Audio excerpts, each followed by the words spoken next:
Elias comes down. Seth Rollins. They have a little sword fight between a guitar and a chair.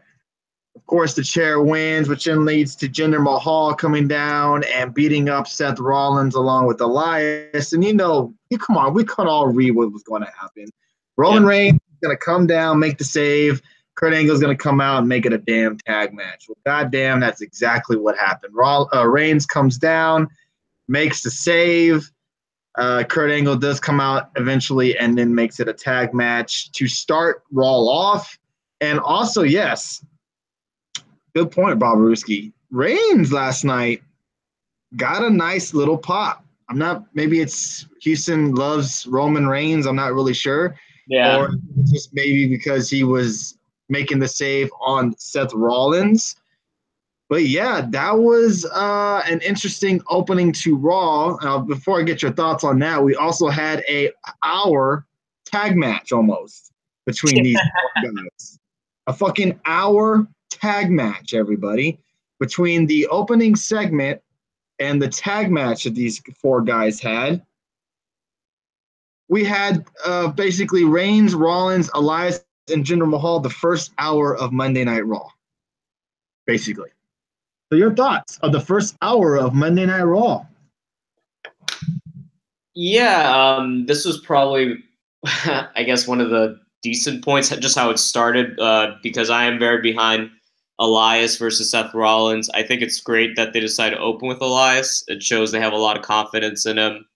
And it was a nice back and forth. And as usual, Seth Rollins is, as Michael Cole says, he's super hot. Like, he's just the most over thing on Raw right now. So that'll be a fun match. I agree, Roman Reigns did get a pop, and it is clear that you can hate on Roman. I mean, we all have our thoughts, but when Roman's not on Raw, it's very notable. Do you agree with that? Yeah. Yeah, he's a big part of Raw. I mean, that's how he's been booked, and that's what he's got over the years. So I'll give him that. But yeah, other than that, the tag team match, I mean,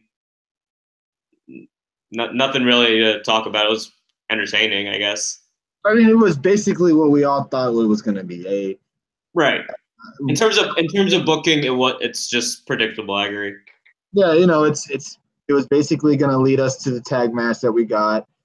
Granted, it was I guess a nice, entertaining tag match, but did we need it for the first damn hour of Raw? Seriously, I don't think it was needed for that much time. But you're gonna see tonight the art of killing time. Yeah, basically. So let's move on to the next segment, which was like, what the fuck is going on? Kurt Hawkins in the ring and says he is sitting at 199 losses. Hawkins says once he is victorious tonight, he will give the fans free tacos. Granted, it was in Texas, so nice that they would have tacos for the if he did actually win. He was taking on a jobber named James Harden. Mind you, they are in Houston, don't forget. So they start the match. Kurt Hawkins looks like he's going to easily win. What's up, BX Bomber? How you doing tonight, dude? Looks like he's going to easily get this win. Looks like, the fans are going to go home with some free tacos. Until Mr. Deputy Baron Corbin comes to the ring. Oh, excuse me. Constable Baron Corbin comes down to the ring, interrupts the match, basically costs Kurt Hawkins the match, beats him up, gets James Harden to win by disqualification. Oh, thank you, BX Bomber, for the super heart. Appreciate that, dude. And pretty much Kurt Hawkins gets his ass beat by Constable Baron Corbin. So we go to backstage with Kurt Angle, and Kurt is texting on his phone as Baron Corbin walks in. And Kurt asks, what is wrong with him? Baron Corbin says he has been overlooked on Raw, so he went to Stephanie, and she made Baron. Baron Corbin, everybody, is the constable of fucking Monday Night Raw. So, Alex, can you please explain to me what a fucking constable does for Monday Night Raw? So a lot of people were saying yesterday when they saw this that, hey, it's something different for Baron Corbin. I won't name specific names. But, when you really look at it, it's just another way of using an authority figure. I mean, the authority storyline is WWE's lazy way of booking someone or booking an angle just for the sake of doing it.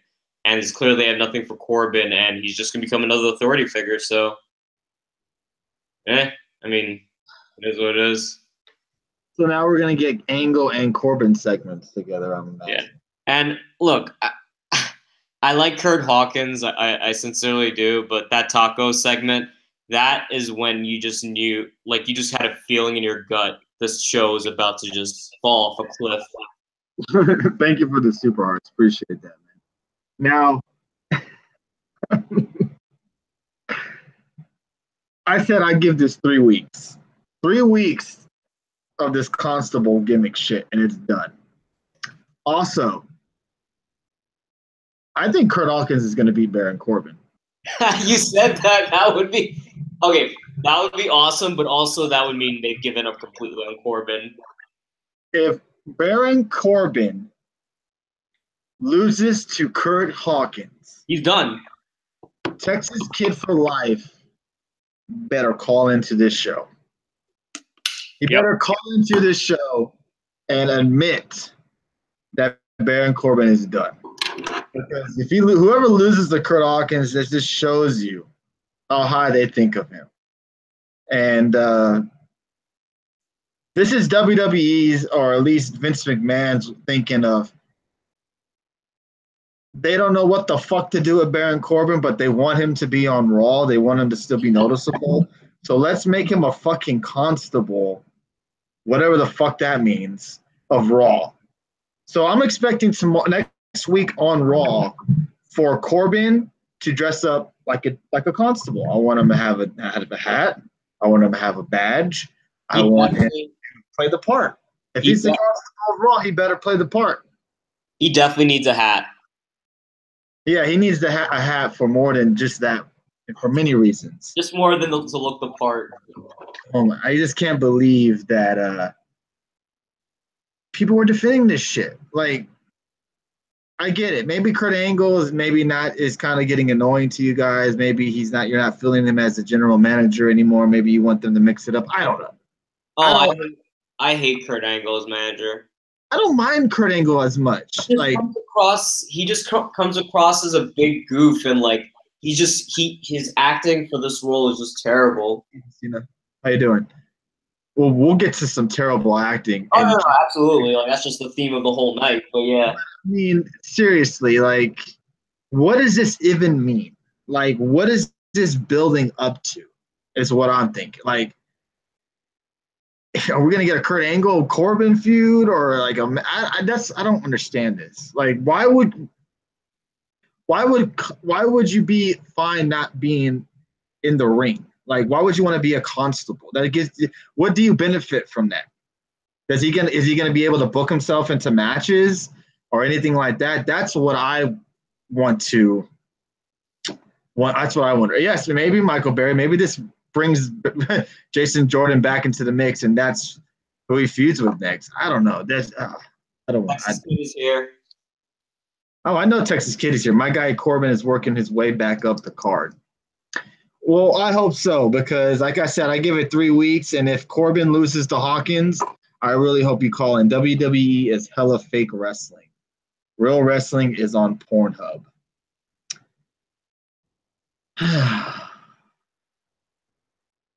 That's the people that have Periscope, people.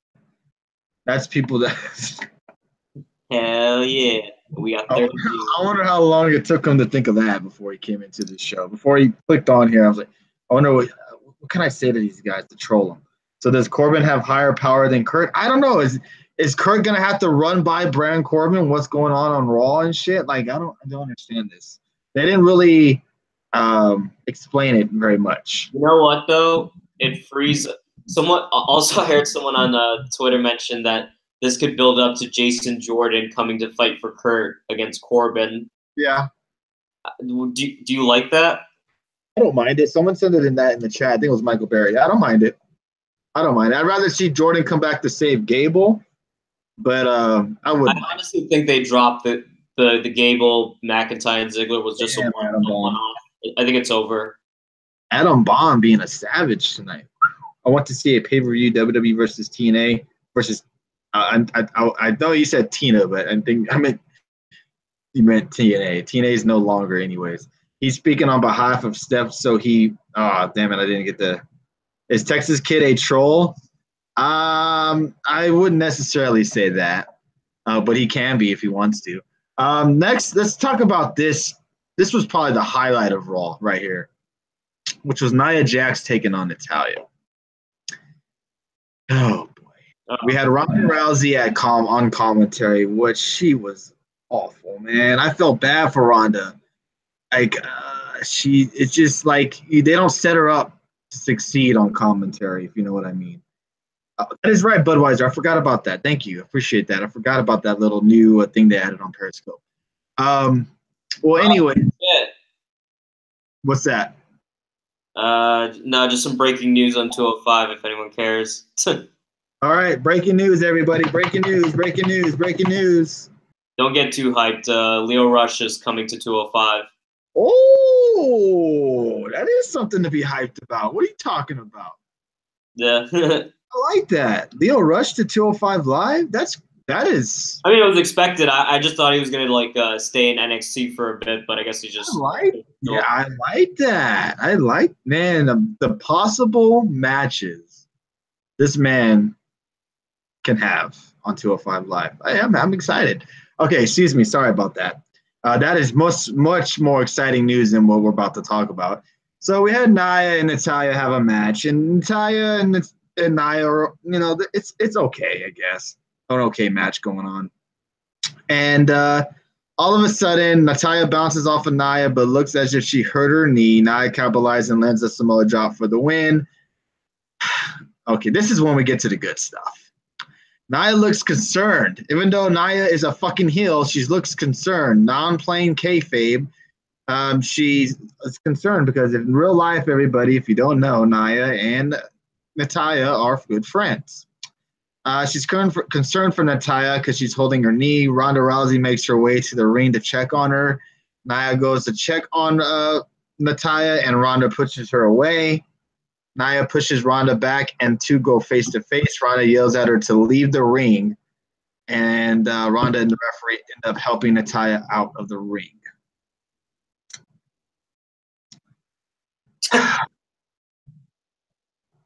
I remember, and I tweeted this out on Twitter. I remember back in my day, and I hate to be one of those type of guys, back in my day, I remember when people were feuding and they did not like each other. You didn't see them in the ring together without them throwing bows, if you know what I mean. Not this smiling next to each other, just sitting there talking, bumping back and forth. Seriously, Nia, you want us to think you're some badass, but you just let Ronda just bitch you out right there. Seriously, bitch you out. You should have grabbed her. Samoa dropped her ass like 8 times, beat the shit out of Ronda. That would have been awesome. Now I don't even know what the fuck Nia Jax is. Is she a heel? Is she a face? Is she a bully? What? I don't understand what is going on.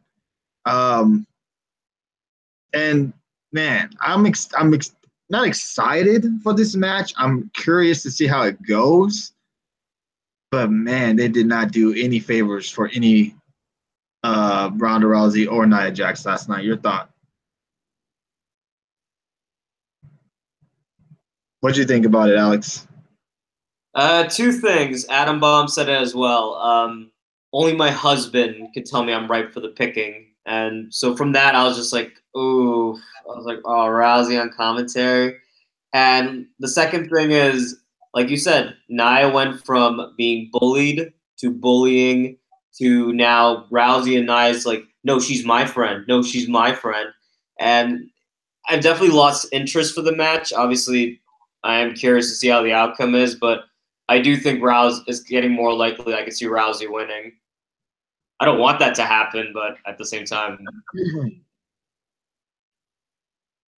Oh my goodness. I don't even know what the hell to think of this. I mean, what my prediction is that Ronda wins and Natalya cashes in and wins, and I mean that kind of has the writing on the wall, or maybe Natalya costs Ronda the match. I don't know, but yeah, you're my friend. No, she's my friend. They might have well just grabbed each arm and pulled her back and forth. Stupid. Like The red in elementary school. Come to my house, Natalya. No, come to my house. Like, what is going on, WWE? What the fuck are we watching? What the fuck are we watching, WWE? I can't wait till we get to the Bobby Lashley segment. Oh, I can't wait till we get to that segment. Anyways, we had our next singles match, which was Bobby Roode taking on Braun Strowman. It was what it was. Bobby Roode got a little bit of offense in, but I think the highlight of the match was Braun Strowman breaking the ladder in half. That was pretty neat. But other than that, they made Roode look like a joke. Braun Strowman gets the win. Any thoughts on this? What else is new? They made Roode look like a joke. Sucks. Yeah. All right, so Kevin Owens is interviewed and says he doesn't care about anyone that stands between him and the Money in the Bank contract. Owens says Finn Balor failed as Universal Champion and he couldn't beat Braun last week. Owens says he will prove that Balor is nothing but an Irish myth. Then we got to another awesome segment, everybody, which is Ronda helps Natalya, who is on crutches, and Nia checks on her as well. Ronda tells her to go away, and Natalya says she knows it was an accident. She needs time to herself. This sets up Natalya doing something during this match. Like, what are we watching Days of Our Lives, Alex? Are we watching, what is that show on MTV? Laguna Beach or something, whatever it was called? Is that what we're watching? Yeah. I mean, it's like a total divas booked match at this fucking point. Like, oh my god! Like, what are we watching on TV at this moment, or what are we watching on Raw? Like, I mean, it keeps getting better, folks. I mean, I can't wait to talk about what we got next. Next was the Matt Hardy and Bray Wyatt segment, which. We had Renee ask how it feels to watch the tag teams battle for the right to face them for their titles. Bray says any team that has the audacity to face them will be facing Woken Warriors, Fireflies, and Gods. Bray says that they will feel what it means to be woken. Hardy says they are unstoppable, and then asks Renee if she considers herself woken. Renee says yes, and the Hardys say wonderful. Bray says whoever the number one contenders are, they will be destroyed and deleted. All right, remember everybody when before Raw started, and they tweeted out that, remember, I think it was Saturday night. Remember Saturday night we were saying that Raw's going to have a gauntlet match, right? A match for the number one contender for the tag team titles. You know how I like to say that WWE likes to forget things? I think they forget sometimes what they fucking do. And they totally forgot that they mentioned over the weekend or last week that they were going to have a gauntlet match for the number one tag team contenders. Well, right before the match started, they said, well, hey, fuck it. We're just going to change the match. Nobody will notice. So they changed it to a battle royal. And right when I heard that they said it, they changed it to a battle royal. And you can even ask Alex. I knew the B team was winning. I knew Drew McIntyre and Dolph Ziggler did not stand a chance. And not only did they not stand a chance, everybody, they were the first ones eliminated. And guess who won, everybody? It was so predictable. I could have watched it blindfolded and with shit in my ears, not be able to see the match or hear it. The B team wins. Yay, B team wins. So this Money in the Bank, we got the B team of Curtis Axel and Bo Dallas taking on Matt Hardy and Bray Wyatt. Bray Wyatt and Bo Dallas, everybody. Brother versus brother. I'm sure that will not be mentioned, but hey, that'll be mentioned here. Your thoughts, Alex, on this epic battle royal and your guys getting eliminated first? Well, you can imagine at this point, I really just started seeing Black Rage for the rest of the show. So, yeah, like you said, once it was made a battle royal instead of a gauntlet, I was like, oh, I guess the B team's gonna take this. I guess Tony's right. But the fact that Drew and Ziggler got eliminated first, yeah, that pissed me off. But it is what it is. I guess if the B team wins, Ziggler and McIntyre could take that down the road. I don't think the B team will be champions long if they win. I'm just wondering if the B team do win, and I'm guessing this will be their moving on from Matt Hardy and Bray Wyatt eventually. Like, what are they going to do with those guys? That's what I'm wondering. Yeah, where is AOP? They weren't even in the gauntlet at all. Nope. They got nothing for AOP. To quote Vince, I don't give a damn what you people want. That is very true. That's why I'm here making fun of trolls and horrible segments. Well, Adam Bomb, we appreciate you always, man. Like, guys, it's clear that WWE does not care about the tag division anymore. Look at how it's been booked overall on Raw and SmackDown. Let's just listen to the tag teams that were in this.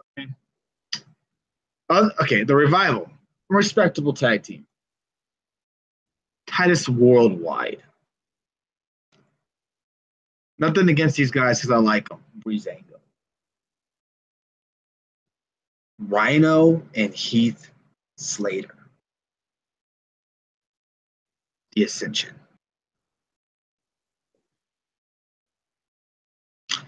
Wow. So bad. That is a nice tag team division they got there. Very solid. Wow. Damn. Okay. Well, anyways, SmackDown definitely has the way better tag division by a large margin. That's for sure. Excuse me. So yeah, B team takes on the Woken Lovers at Money in the Bank. Then we got to probably one of the other best segments of Raw, which was Bobby Lashley and Sami Zayn. And not only Sami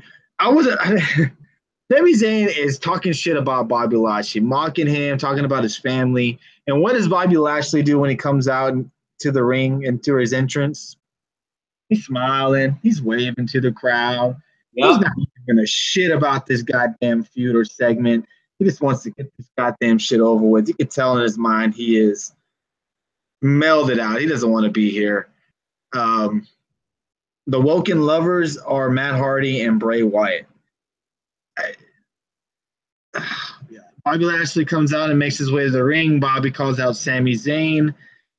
Sami's voice is heard and Sami appears in the crowd. Excuse me.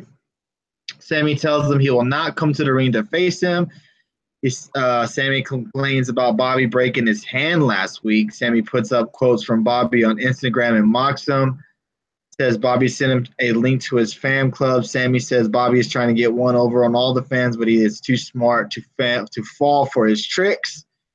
Bobby asks where he's going with all of this, says instead of stalking his social media accounts, he should face him in the ring. Bobby asks where Sami is going as Sami leaves. Sami says everything about Bobby is a lie. Sami asks if he really has a sister. Bobby gets serious as Sami mocks him and says he probably never even served in the military.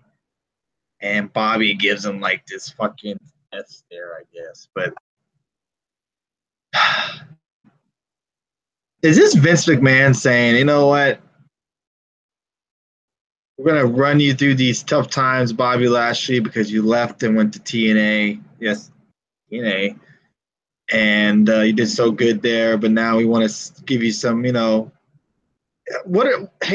it not hazing, but you know what I mean? Like, do you think that Vince is still petty, is what you're saying, Tony? Yes, that's what I think it is. I think they're going to throw him some curveballs instead of giving him the AJ Styles treatment. Because I think that's what everybody was worried about, AJ Styles, when he first was coming into the WWE, that he was going to get treated like Bobby Lashley is. And luckily, AJ Styles didn't. But for some reason, I don't know why, but Lashley doesn't connect with the fans like, and I know this is such a tough comparison, like Styles did. And I know it's hard to compare the two because Styles is on a different level than Bobby Lashley, obviously. Right. But Lashley, I wouldn't say it's because he's black. That's tough to say because I really like Lashley. I wouldn't say Vince is doing this because he's black. That's tough. Straight. Bobby Lashley has a star look. You know, he has a star look. I'll give him that. Right. And it seems like they were very high on Bobby Lashley coming into the WWE. And I wish I wish I could say it's not because he's black, because you never know. You never know. Yes, WWE does. That's true. Rarely have black champions. That is 100% true. So it's hard to say if it is because he's black or not. But that's here nor there. I'm thinking it's because it's Vince McMahon being petty. He's gonna throw him through these little rough times to see if he can stick with it and see what happens. I'll say his stick skills could be his mic skills could be much better. Yeah, exactly. He's a little bit rough on the microphone. Now that was never his high point in Impact either. Impact, him on the microphone was never that was his downside of his. If you were critiquing Lashley, you'd probably say his mic skills needs a lot of work. That's why I say he should be teaming up with Heyman. Exactly, Budweiser. Heyman and Lashley would be a perfect mix. But yeah, what are your thoughts on the Lashley segment last night? You enjoyed it? I know you did, Alex. I'm sure you were jumping up from joy. That is true, Johnny Bones. He should be quiet. He should be just shows what he can do in the ring. He did improve a lot on the mic in Impact, yes. But it seems like in Raw, Raw it's a different story. I'm sure in Impact it was more go out there, kind of wing it kind of thing. On WWE, they give you, scripts and shit. Like how we always, Alex, for one, always says WWE, stop writing the scripts for Styles when he does promos. Because you can tell Styles, isn't comfortable doing that. He sounds like a robot. And that's, I think, what Bobby Lashley sounds like. He just doesn't look comfortable out there. But I'm sorry, go ahead. Your thoughts. Yeah, I mean, I don't like Lashley, and he obviously, the way they booked him hasn't done any favors for me. But I feel so bad for him when he got signed up to come back. He's clearly miscasted as the character you guys remember from Impact. So this is not doing him any favors. But more importantly, it's clear, like you said, Vince just said, "Hey, let's just give you a shitty segment, and who can we use? Who do we not care about? Sami Zayn. Like Sami Zayn is just since coming to Raw, just been used like shit. So I was already pissed to begin with. Right, and it's why, like, with guys that are in the indies and stuff, that's why they say they have it good, and the successful ones, of course, because you see Sami Zayn booked in this type of shit, and you can understand if Sami Zayn was frustrated with his current role in the WWE, and would you hate on him for it? I wouldn't. I mean, I would totally understand why Sami Zayn would be not in a good place in right now in the WWE. Or if you read rumors that he might want to be released or something like that, I wouldn't be surprised, because you throw him in this type of crap. I mean, really, come on. You know what I thought they should have done? I thought they should have split KO and Sami. I thought they should have split up KO and Sami in the split. Leave Sami on SmackDown. Yes, Sami would be perfect for SmackDown Live. Yep. And he's kind of like the Samoa Joe of Raw right now. Great on the mic, great in the ring, but is always stuck in silly and stupid storylines. It's a shame. We had a backstage interview with, oh my God, this was kind of silly. Jinder Mahal is interviewed backstage, says Roman is a jealous, bitter man. He said Roman thinks he there is a conspiracy against him, even though he gets opportunity after opportunity, which is 100% fucking true. And Jinder says Roman will find out that the storm is coming. Renee is interviewing Roman, and Roman says Jinder has done nothing compared to him and expects to be handed everything. Jinder says, how dare he says that, and dares Roman to say it to his face. And that's when Roman Reigns goes, okay, all right, I'll find you. And Jinder Mahal is just sitting there waiting for him. Come on, Roman. Give me your best shot, Roman. Like, dude, really? Yeah. What the fuck, man? This is. Yeah, exactly, Budweiser. Called him out to get assaulted. Exactly. Yeah, he basically beat the shit out of Jinder until they broke it up again. Yeah. Yep. Next one, we had Alexa Bliss teaming up with Sasha Banks and Ember Moon. And when I saw this, I was like, what the fuck are they doing?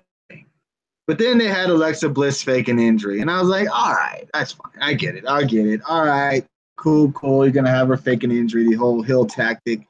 I got you, WWE. So basically we had Ember Moon take on Sasha Banks versus the Riot Squad, and I will never for the life of me get their ring entrance. I will never know why they go up to her and slap the ring apron and walk back and then run into the ring.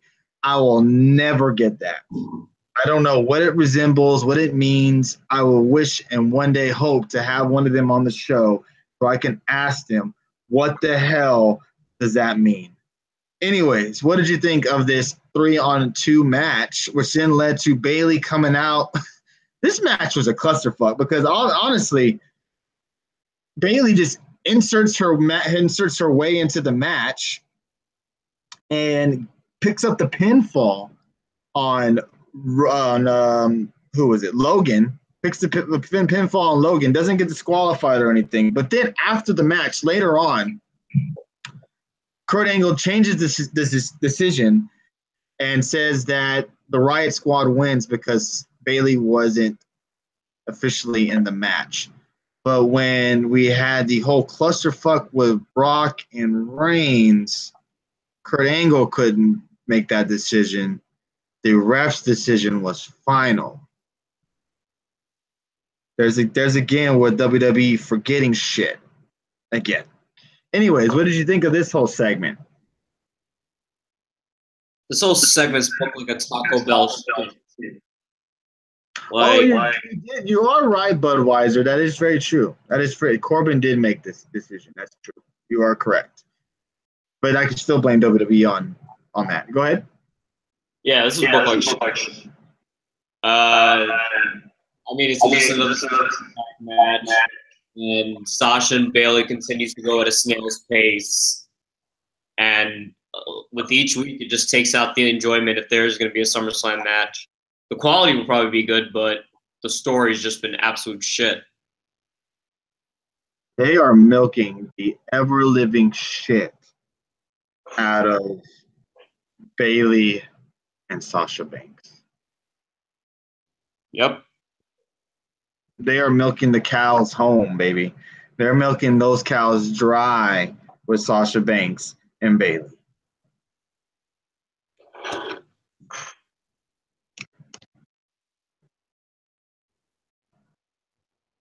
So fed up with Raw right now. I don't know what the fuck to do, man. Where's this reset button that we've all been talking about after WrestleMania, the Rumble, Backlash? Are we going to say the same thing after Money in the Bank? Oh, God. Yeah, I kept making that excuse that we hadn't seen the full switch up yet. Give it a chance. Wait till afterwards. Yada yada yada. Blah blah blah.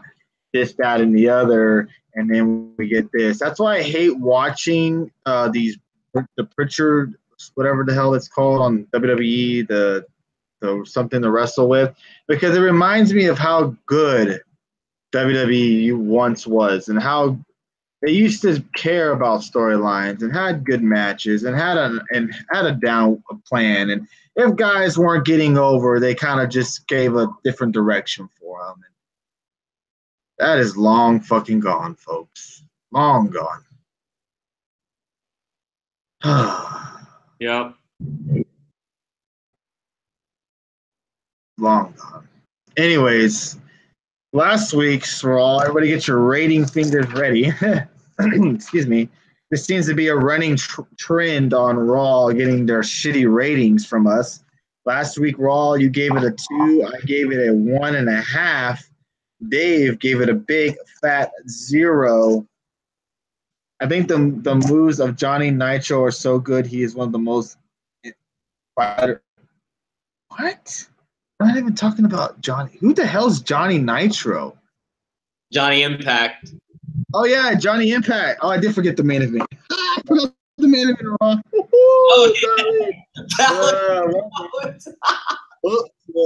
Yeah, we had Kevin Owens take on Finn Balor 1-on-1. Pretty solid 1-on-1 match, and it was funny because I tweeted out. I remember waking up early in the morning. And when they faced off on 4th of July in Japan and for the title, I remember waking up early, so excited to see this match. Now we're getting it now, and I wish I had that same excitement, but it just wasn't there. Kevin Owens is apparently afraid of ladders now, afraid of heights, didn't want to jump off the ladder, which then led to Balor doing the ladder spot. And I put on Twitter, Balor's there to smile and to jump off the ladder. That's what he's there for, the Money in the Bank. He'll be smile. Who smiles more, everybody? Bobby Lashley or Finn Balor? Balor, he's been there longer. Doing a typical pay-per-view match. Yep. Man, I can't wait till next week when we have them face off in a fucking fatal 4-way. Man, woohoo! Can't wait. Your thoughts of the main event last night? I was enjoying it while it was happening until the DQ finish. Then I just said, fuck this main event, and then fuck this show. So, yeah, we got the coup de grace off the ladder and whatnot, but like you said, it's just for Balor showing they're going to give him a win and show him what he's going to do with Money in the Bank, and that's just smile and do a coup de grace off the ladder. So, yeah, glad it was 11 o'clock. This is WWE saying, we're going to let you think Balor's going to win. But Balor stands no fucking chance whatsoever of winning. Yeah, Big Show also returned with that Special Olympic thing was nice. I got to give WWE credit with that. I know people are going to say, oh, they're doing it for the money, blah, blah, blah. Yeah, probably so. But, hey.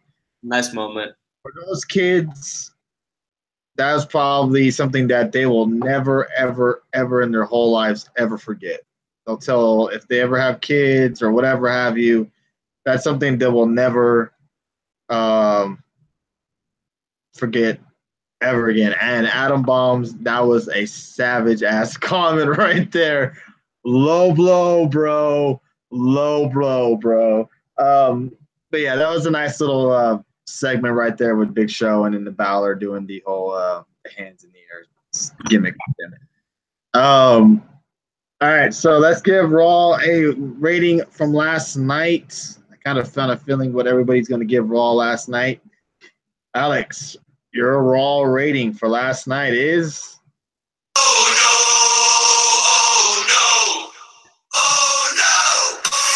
no! Fucking 0. God damn, that was a terrible Raw. Yeah. I'll give it a 0 as well. That was tough to watch. I was kind of saying, man, I wish I was tired so I could fall asleep.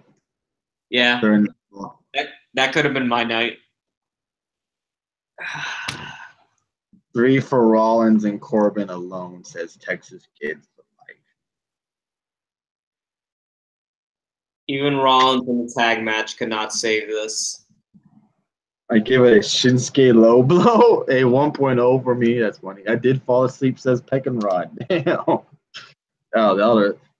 that is funny. That is funny. So yeah, Raw gets another horrible rating for us. But let's get to SmackDown Live, because I think SmackDown Live, not probably the greatest show, of course, but it was at least a solid show last night. We had Charlotte versus Becky Lynch. We had a 6-man tag match between Miz, Samoa Joe, and Rusev taking on the New Day.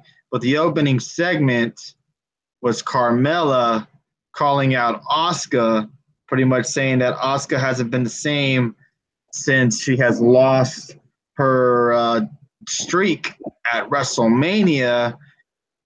For a minute, I think we all thought this was going to probably be like This Is the Life segment. Yeah. Asuka, but it ended up not being that. We had the Iconics come out. I'm not sorry, the Iconics. We had, God, I wanted to call her Dana Brooks. Excuse me. Mandy Rose and Sonya Deville come out, interrupt them, saying that, they can basically beat Asuka, that they're not afraid of her, which then led to Paige, a handicap match, because she asked Asuka which one she would rather face, and she said she wanted to face both of them. But not only did she beat both of them, she absolutely destroyed any credibility of Sonya Deville and Mandy Rose by beating both of them. Thank you, Mr. Brandon After. How you doing tonight, Mr. Brandon After? Don't forget, Mr. Brandon After, I will be on your show very soon doing a podcast talking Money in the Bank After Hours podcast. Go follow him and his podcast on Twitter. That is the son of the famous Bill Apter, if you guys do not know. So, what did you think of the opening segment of SmackDown Live and the opening match between Sonya Deville and Mandy Rose taking on Asuka? I would have much rather have had Sonya versus Asuka, to be honest with you. Yeah, I agree. Women, there's a good amount of women's tonight, so that was. But yeah, Carmella, I had no problem with it. Turned out better than. You're breaking up just a little bit, Alex. Oh yeah. How do I sound now? Good. You sound good. Oh yeah. No, just saying that her promo turned out better than we thought it was going to be. I had no problem with it. With that said, I mean, Carmella is still having trouble getting reactions, but I thought she did fine here. The match was fine, but I agree with you. Sonya Deville and Asuka look like it'll be a fun match later down the road. And yeah, I hope Carmella drops the title, even though I don't think she will. Yeah, the match was predictable, Budweiser, like you said. Bob Ruski says Mella isn't money. So, Alex, I'm asking you, is Mella money? No, not yet. She's completely underwhelming in the ring. I understand she doesn't have to be like a Sasha Bailey level, but she hasn't had. When was the last time she's ever had a good match? I don't really think ever. Really, Adam, why is that? Oh God, are the porn bots back? Hey, welcome, porn bots. We hadn't seen them in so long, and now they're damn back, man. What is? Yeah, I agree with you. She's very underwhelming in the ring. I absolutely agree with you. She had a match with Charlotte, who is one of the top workers. Even though y'all know how I feel, and that was a terrible match. Oh yeah, but to compare to Lana, Mella is a bit better. Yeah, she is. For sure. Yeah, oh yeah. Again, thank you everybody. This is Get the Tables podcast. We are live every Tuesdays, Thursdays, and Saturdays. Tuesdays are Raw and SmackDown live post shows. Thursdays are Impact Wrestling. Yes, we touch on Impact Wrestling on this show every Thursday nights right after Impact Wrestling is over. We also touch on NXT as well on Thursdays. And then Saturdays are more of our shoot the shit. We talk about pretty much everything. We go around the wrestling rumor mill. And this weekend is going to be quite interesting because since CM Punk is fighting, and I am going to watch it, I think we might have to delay the show until after CM Punk's fight. So once that fight's over, I'll popping on, hopefully with Dave. Alex won't be joining us, but maybe Dave, maybe just by myself. We'll see how that goes. MSG is pissed at the fact that nothing for WrestleMania 35 is taking place there. Well, I mean, isn't it expensive to have a show at MSG? That's why I know WWE, when they do have shows there, they go all out because it's expensive to book it there. That's what I've heard or read. But yeah. Also, the capacity for Madison Square is only 20,000.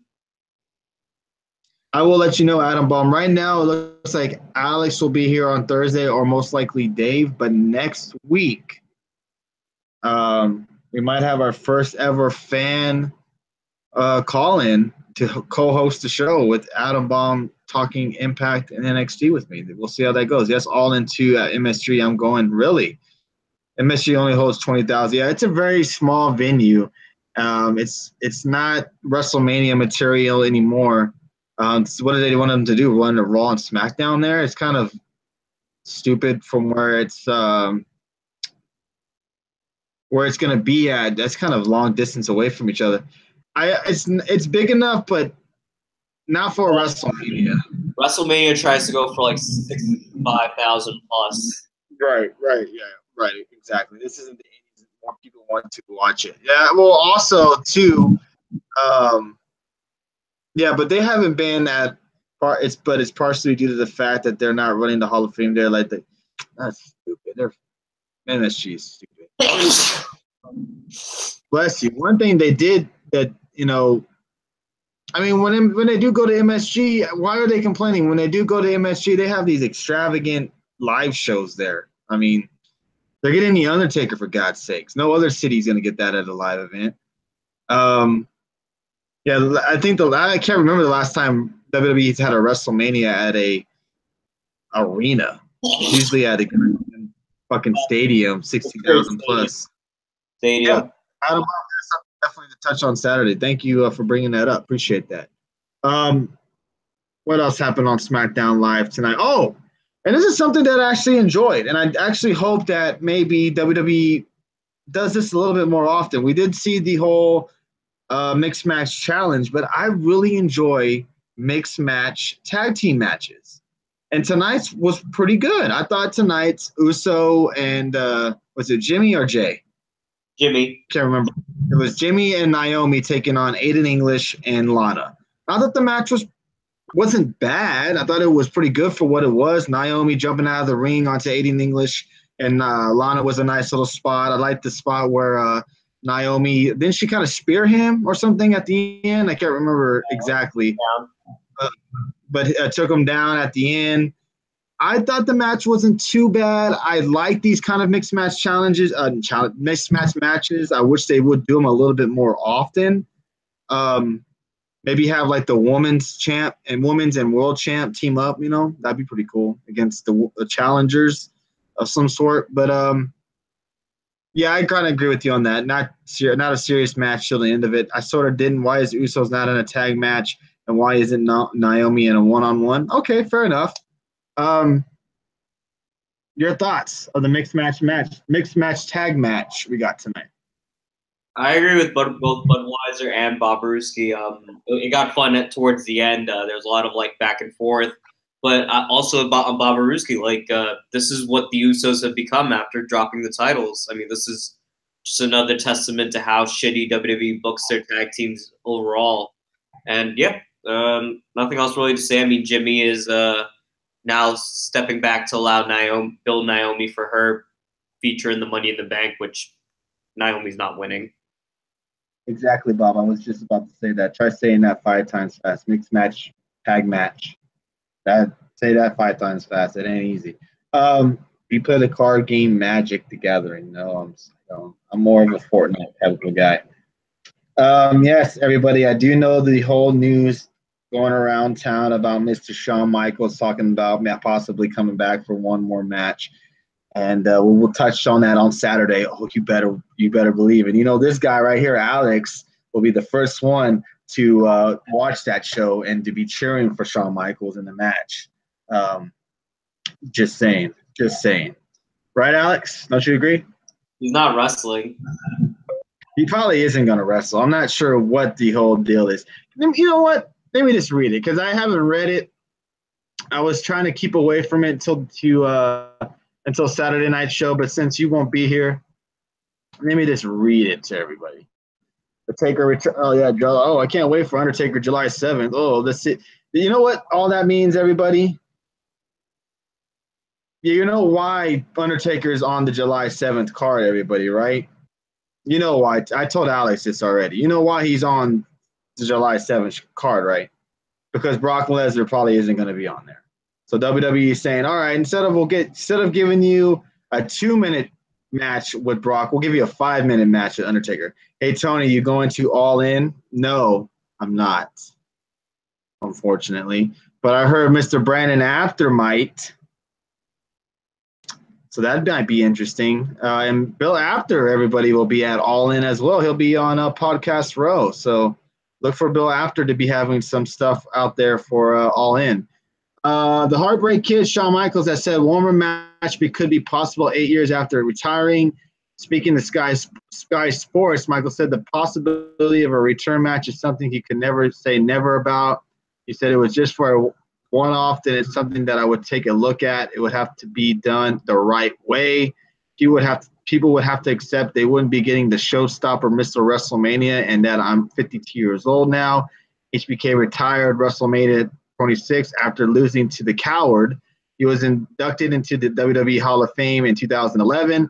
When asked about who he would like to face, Michaels talked about how his decision has changed over the years. 10 years ago, I would love to have gone in the ring with so many of the guys that are competing today. AJ Styles and Daniel Bryan would be good, and they're the guys at NXT too. Someone like a Johnny Gargano would be fantastic. Going back to his early point about being much older, Michael suggests a tag match with fellow DX. I don't want a fucking tag match. If he's going to be doing that shit, I'd rather him not even come out. For a one-off match now, I need it to be a tag match for Hunter, and I can just do a few crotch chops and have some fun. So that's just him being funny. So, goddamn, Styles, Daniel Bryan, Gargano, all matches that would fucking be anything better than what we got from Undertaker in the last 10 years. Your thoughts, Alex? I think he should stay retired. Be that one person who actually stays retired. I mean, obviously, if he does come back, it will create a lot of interest, but it'll be huge. But at the same time, thank you. I appreciate that, man. He ended perfectly by getting tombstone by The Undertaker, so that's the right way to say. It is interesting that he did kind of mention that. I don't know if he's getting that itch. Now he's working back with NXT and he's booking these matches. If you had to pick one of those matchups that you get to see just one, which would you pick? If I could see Michaels come back and face one guy. Oh. Wow, that's tough.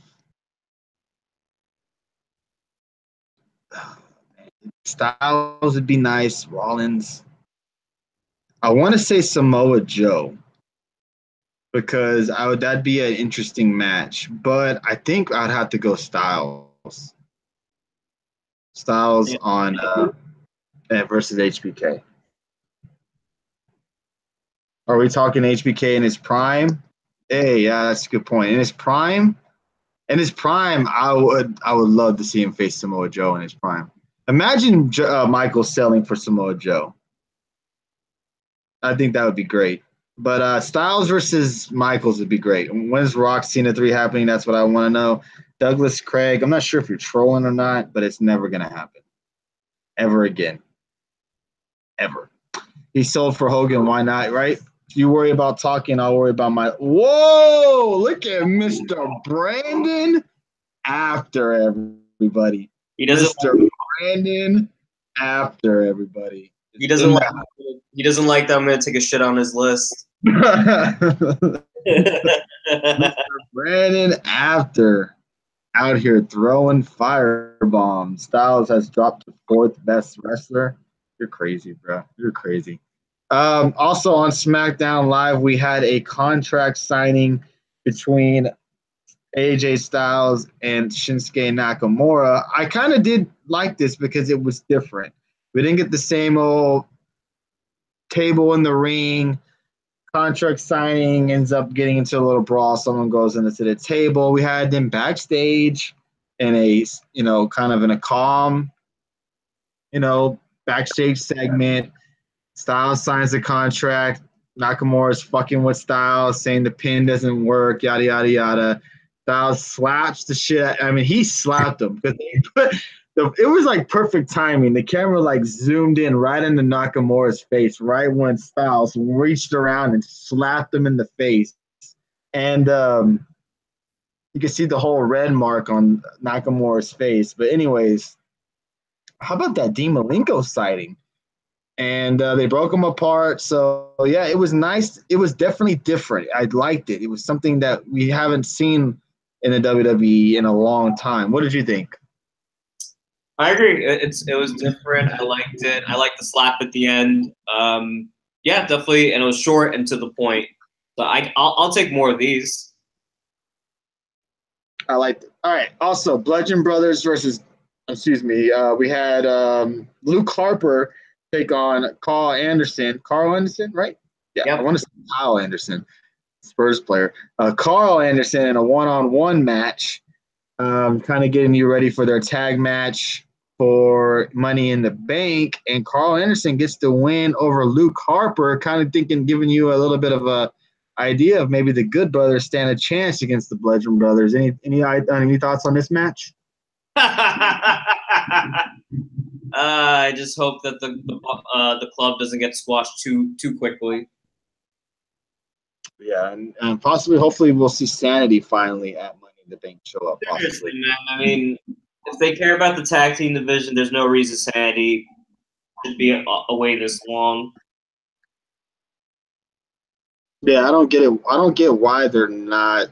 Carl Anderson might just be one of the most underrated faces. Hey, props to Sanity have copyright issues. What? For what? Really? What the fuck? I had no idea. They showed up. Yeah, I do. I know they showed up at a live show, so hopefully maybe we'll get okay. Well, Saturday, Bobaruski will definitely be touching on that. Yeah, they have stopped showing vignettes of Sanity. That is very true.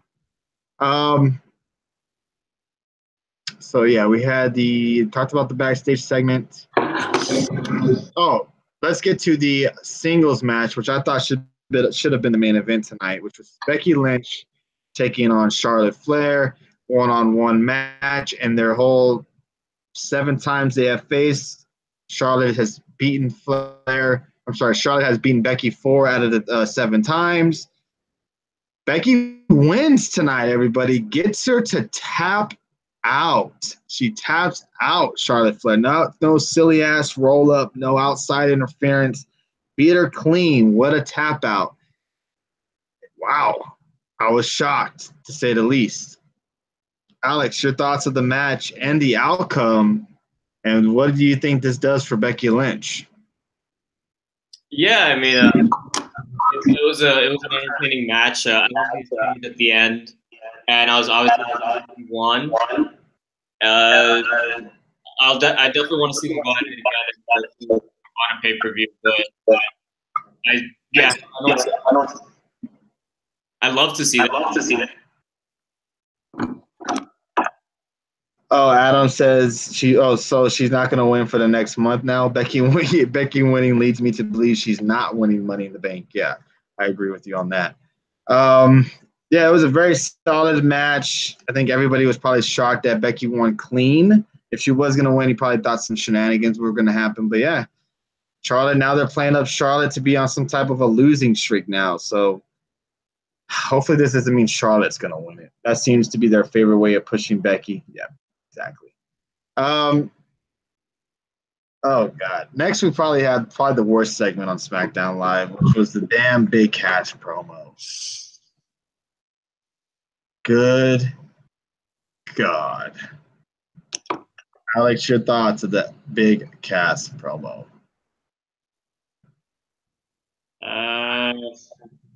I want this feud to end. I mean, what else do they do at this point in Money in the Bank? Like, I don't want Bryan losing, but if people care about Big Cass, if he loses again, he's just going to look like a bigger joke. So I really don't care about this.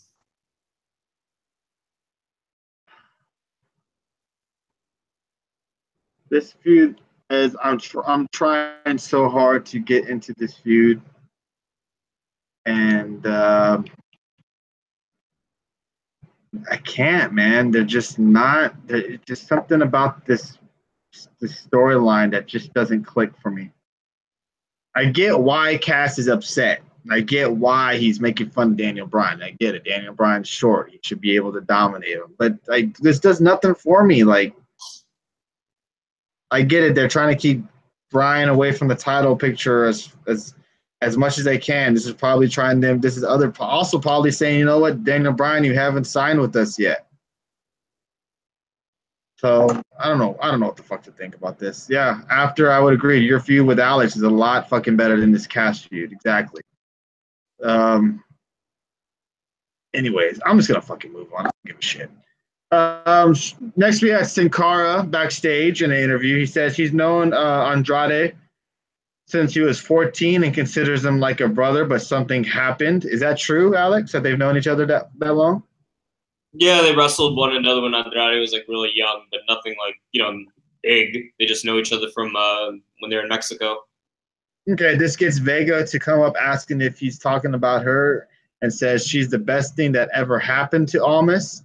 Andrade blamed Sin for hiding him behind a mask for years, and Vega went to Paige and got them a match for next week.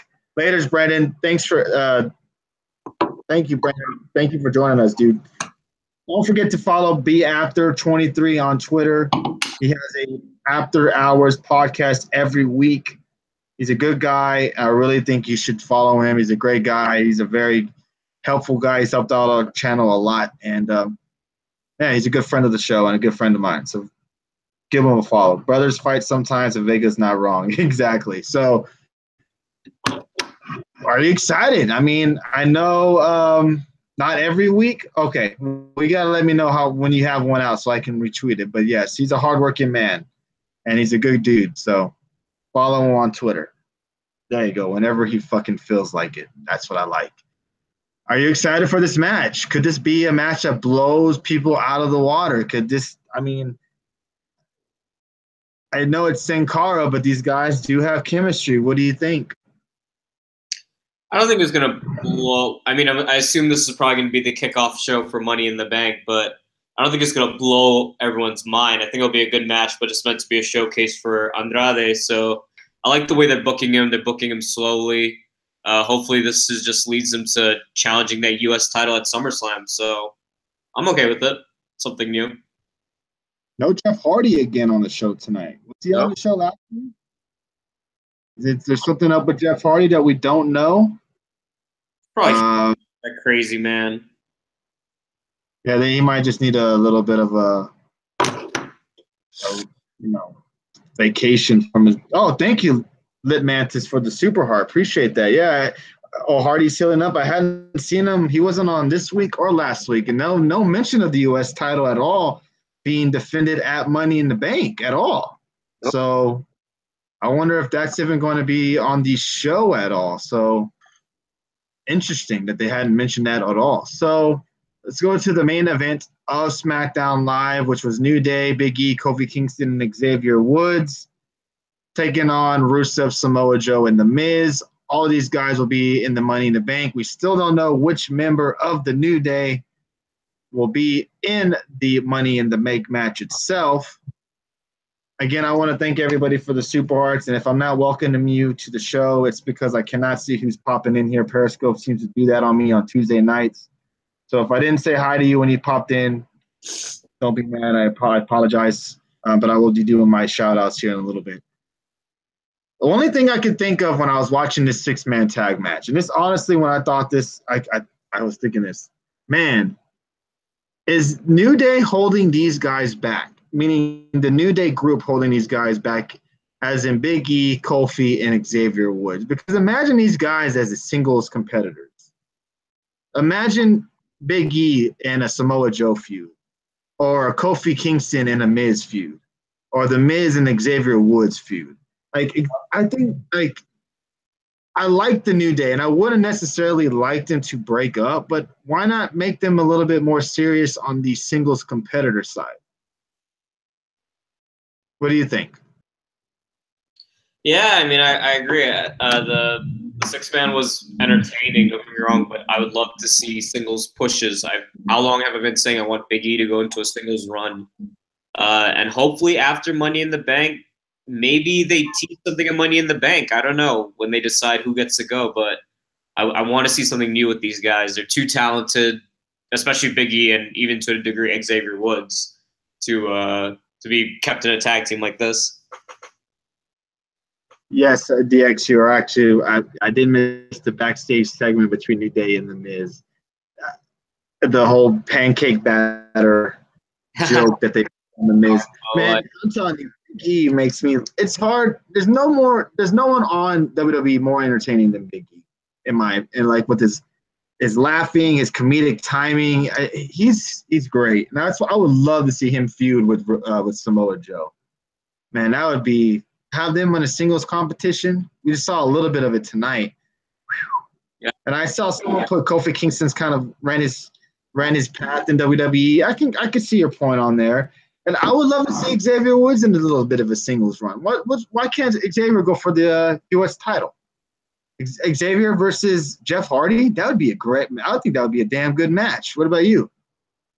Yeah, I like Xavier. I think Big E's the biggest star out of them, but I think Xavier would do great in the U.S. Division. I think he's shown he can go. And Kofi, yeah. I feel like his time has passed. You know what I mean? Yeah, I think after Randy, he just never recovered to that level. No, Kofi can still go for it all. Yeah, Kofi. Hey, no disrespect to Kofi Kingston. The man's a future Hall of Famer. He's done very well for himself, but I think if it's time, if you out of those three guys, if you can choose one to go for his title run, I think you'd probably choose Big E or Xavier over Kofi Kingston. Am I wrong? I could be wrong, but I would pick probably Big E or Xavier over Kofi Kingston. The future. Yeah, who sees his Miz versus Daniel Bryan at SummerSlam? I hope so, man. I hope that's where they're going with this. So let's get SmackDown Live's rating fingers ready. Last week's SmackDown, I thought we all enjoyed SmackDown for the most part on the show. I think everybody last week enjoyed SmackDown. I gave it a 3.5. Dave gave it a 4.5. Who would Xavier go against? He could go against anybody. Why not? Jeff Hardy, just to name a few. Almas, yeah. He can go up against a lot of guys on SmackDown Live. Like he could go Samoa Joe.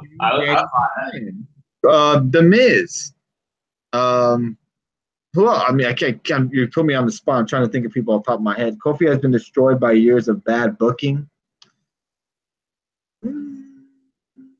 As a main eventer, there's no chance. I don't think there's a chance for Kofi anymore, but I think he's found his role. My sources say we will get a Miz and Bryan title feud. Your sources are what dirt sheets have been writing for weeks now. I already read what you probably have read. So Alex, everybody, your SmackDown Live rating for tonight, SmackDown Live. I'll give it a 3.5. It was an enjoyable show. Definitely better than Raw. Oh, hands down better than Raw. I mean, like, they could have given us one match and the rest of it being fucking promos, and I'm sure it would have been better than Raw. Has Xavier fought against Bryan? I don't think so. And imagine that match. Xavier Woods taking on Daniel Bryan. That'd be a damn good match. I'm going to give SmackDown Live another 3.5, man. I enjoyed tonight's SmackDown Live. I didn't really care for the bullshit we got at the beginning of the match between Charlotte and Becky Lynch, but once things got going, I enjoyed it. I thought the mixed tag match was good. I thought the main event was solid. I didn't really care for the ending too much, but I thought the main event for itself was solid. I just thought SmackDown Live as a whole was pretty good. Yeah, the A show prevails again. What's up, Brandon? Hey, also speaking of Brandon Cantino, our boy Brandon will be on the show Saturday night to touch on the CM Punk match to get to give his thoughts on the fight. So if you guys are interested in what a kickboxer thinks of CM Punk's fight, maybe wins, maybe loses, we'll definitely be touching down that on Saturday night. Also, in 2 weeks, everybody, 2 weeks is our 2-year anniversary show here on Periscope. Yes, we have been live doing these shows for 2 years. Can you believe this, Alex? We have been live on Tuesday. I could be wrong. Texas Kid will probably correct me. Every Tuesday for the last 2 years. We have not missed a Tuesday night show. That's awesome, man. I mean, it's crazy and amazing how far Get the Tables has come. I say we do a 12-hour 2-year anniversary show. Screw it. Oh, who's bringing the beer? Who's bringing the champagne? I think coming when the 4 horsemen get together, we'll do a 12-hour show. Yeah, so definitely appreciate everybody. I mean, a lot of you guys have shown up this year. A lot of you guys have been here since the beginning, and we appreciate all the guys' support. When's my next Twitch? Possibly tomorrow. Even if it fell on Christmas, we did shows before Christmas Eve. Didn't we, Alex? We did a show before Christmas Eve. Are you throwing a celebration for the? Oh yeah, big time celebration. Yeah, I got up. See, the thing with WWE 2K is if I Twitch it, you won't be able to hear any of the song entrances. If you guys don't care about that, I'll play 2K, WWE 2K. I've been here for 8 months. Well, I appreciate that, Budweiser. I appreciate everybody support. Alex too. I thought a lot of hard work comes into joining to doing these shows every week with us. So we appreciate that. There will be no Alex on Saturday night, unfortunately. But he will be here Thursday night, correct? Yes, sir. And we'll also be live tweeting WWE NXT tomorrow night. So everybody be ready for tomorrow night's live tweeting of WWE NXT. I know did they announce some of the matches tonight? I forgot. They did a commercial for it on SmackDown Live. But I can't remember. NXT tomorrow. Keep talking and I'll bring it up real quick. Alex, you have to talk about the New Japan Juniors this weekend. Yeah, so good. Apparently Lacey Evans and Kyrie are having the rubber match tomorrow. Yeah, the rubber match. That's correct. The rubber match between Kyrie and Lacey Evans. And we got Roderick Strong versus Danny Burch. Oh, that's fun. Dominion Saturday, right? Is that correct? Dominion Saturday, so Sunday morning. It's going to be a really fun show, guys. I'm going to be staying off Twitter all of Sunday until I can get to watch it. For the record, you might see some Impact stars there at Dominion. Yeah. Don't be surprised. Dude, there's going to be some things at Dominion, like long term to go from there. So it'll be a lot of fun. I will probably be off Twitter most of the weekend because I do not want any spoilers. So are we going to see some Impact and New Japan collaborations? I mean, it's a matter of time. I mean, Chris Jericho, now back in the wrestling game through New Japan, he's now inviting Impact, and Callahan's on the cruise. Don Callis is being the bridge. You have all these like mentions of New Japan. It's a matter of time before we see something, man. Never say never. I know what's his name's going to be at Slammiversary. The guy that just left, joined the Bullet Club. What's his name? Ishimori. Ishimori, yes, he's going to be at Slammiversary. And he's going to come back. He's going to come back after having this tournament showing, so it's going to be even bigger, like a bigger feeling to him. Damn. So he went to the finals. So weird. Impact works with AAA, but New Japan Pro Wrestling works with CMLL. Jericho T's joining the Bullet Club. Oh my goodness gracious, man! Jericho. Taji Ishimori is returning as the Bone Soldier. Yeah, we know. I'm excited for Thursday. Now, is Thursday Atom Bomb? Is Thursday one of these is Thursday one of these tapings from this past weekend? Or is it going to be still one of the older shows? Oh, the Woods match is this Thursday too, Alex. We get the Woods match between Callahan and Eddie Edwards. Oh, yay. It's the last old show, I think. Okay, all right. Budweiser says he thinks Jericho will be at Slammiversary. How do you think Thursday is going to go, that Woods match, since we're going to be talking about it after? How do you even win a Woods match? And who wins? Like, Callahan just loses anyways. Do you kill him? Do you knock him out, bury him? They haven't really said anything. Will live murder be seen on Thursday? That's my poll going in. Oh yeah, Jeff Jarrett is champion again in AAA. It's 2008. It's the older tapings. Last two will be finished up these next 2 weeks. Okay, all right. Atom Bomb, is there anything crazy to expect in these next 2 weeks? Yes or no? That's all I want to know. Yes or no? You don't have to give me any details. Just yes or no. So Thursday we'll be back live with our NXT and Impact Wrestling post shows, and then Saturday night I'm gonna try to figure out how we're gonna do it, because I would love to come back on and touch on CM Punk and his fight, because I came on Periscope last time he had his fight. I don't know much about UFC, so don't ask me about all these other fighters. I'll just give my thoughts on his fight and his fight alone. That's what Brandon Coutinho will be here for. But yeah, let me do a quick shout out for everybody who's joined the show. We got Budweiser, Peck and Rod. That's a bot. Michael Berry, thank you. Maz Fan, Jess, Brandon Coutinho, Jeffrey Cross, Atom Bomb, Mike Jones, Kevin, Truth and Loyalty, Texas Kid for Life, Jody Mania, Young Graph, Zeros in the house. If I missed you, please say hello in the chat room. It's because I cannot see who's in the chat room because Periscope is being assholes. But thank you again, everybody, for the super hearts. We got Jeffrey Cross, Budweiser, Reezy, Lynn Mantis, The Bot, and Scott, BX Bomber. Appreciate y'all giving us super hearts. Remember, everybody, the goal is to get to 150 super hearts. Hey, we're almost at 100,000. That's a pretty cool thing, and we're almost at 5 million hearts from you guys pumping in those hearts on the screen, and we appreciate that. So Brandon will be on the show Saturday night. I think Dave will be as well. If not, it'll just be me solo, and that will be very interesting. I wonder how that will go, me by myself on Saturday.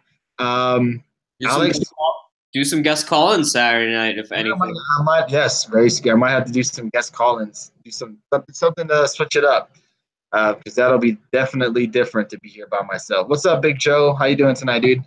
Yeah, Alex, anything else you want to touch on before we end tonight's show? Hold on, I didn't see the viewers. 2,600 viewers tonight. Wow. Yeah, maybe Michael Berry, if you're not busy Saturday, maybe I might have to have the golden voice on. Tony, these next 2 weeks of Impact will be leading up to something interesting. Okay. I like that. All right. What's up, Joe? How you doing tonight, dude? Yeah, I think that's about it, man. We had a pretty good show tonight. Nice little viewage. Anything else, Alex? No, just 2,600 views. That's an awesome. Thank you guys for all the turnouts, retweets, super hard support. So we got Thursday, we got NXT and Impact to cover, and then Dominion in the weekend. So just getting started, guys. Man, don't worry about it, Big Joe. I appreciate you just stopping by and saying hello. I don't know why Periscope does it on Thursdays. On Tuesdays, where I can't see who's in the show. I don't know if it's because of how I have it written on the title or what, but I can't see who's in the show. It doesn't tells me who's joining. It's weird. I can just see I can see what everybody's writing, and if I look and see who's in it, I can tell. But other than that, I have no idea. But we had a solid 30 viewers live like through the whole night. So I appreciate, man. Yeah, it's a big week in wrestling and UFC, that's for sure.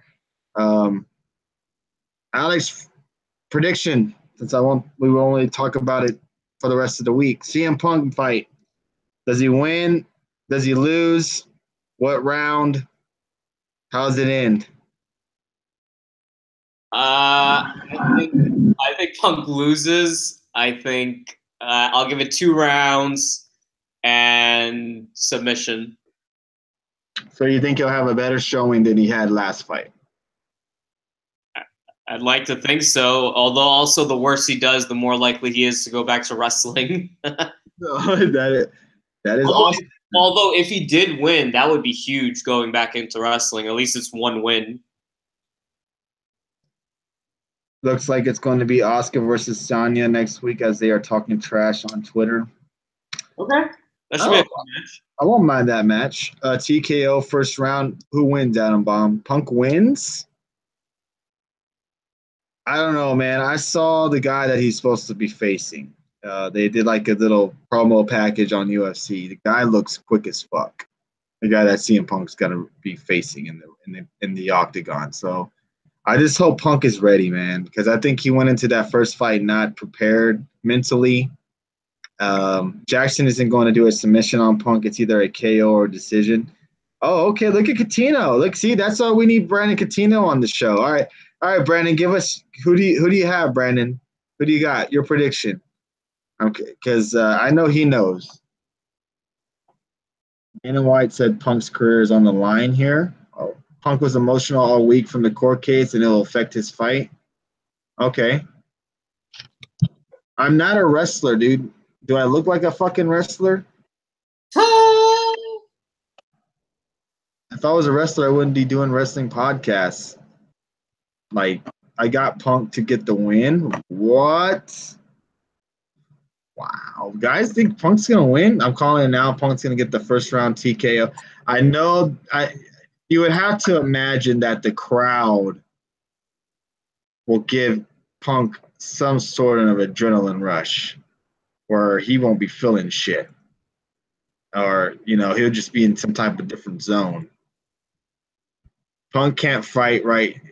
Can't fight in real life. I mean, he didn't look like he could in the first fight, that's for sure. So it's going to be interesting to see how he does in the second fight. I'm a Punk fan. I hope he does well. I hate to see him do bad. Of course, I don't like the bad terms he left wrestling fans, but I'm interested to see. I hope he does well. Punk is a punk. He's going to use his emotions to his advantage. I agree with you. I mean, it can only help him.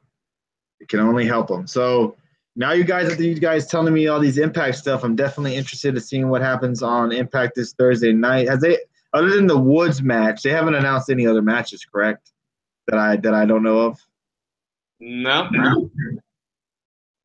Punk can only play a tough guy. Wow, damn, y'all are being savages towards Punk tonight. All right, so Thursday we'll be back for the Woods match between Callahan and Edwards.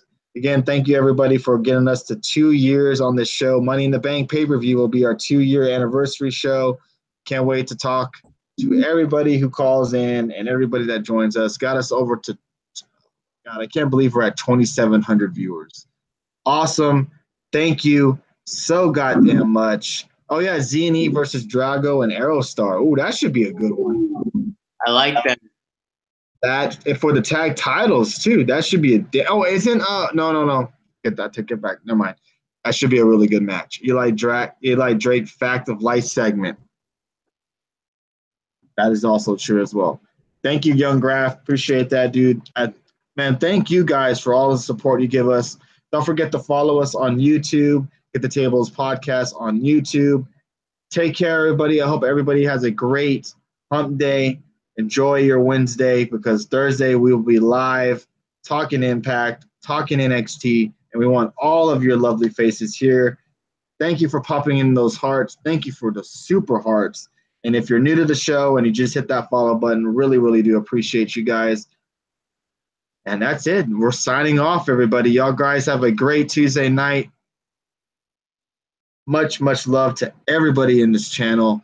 Y'all fucking rock. Much love. See you guys Thursday night. Be safe.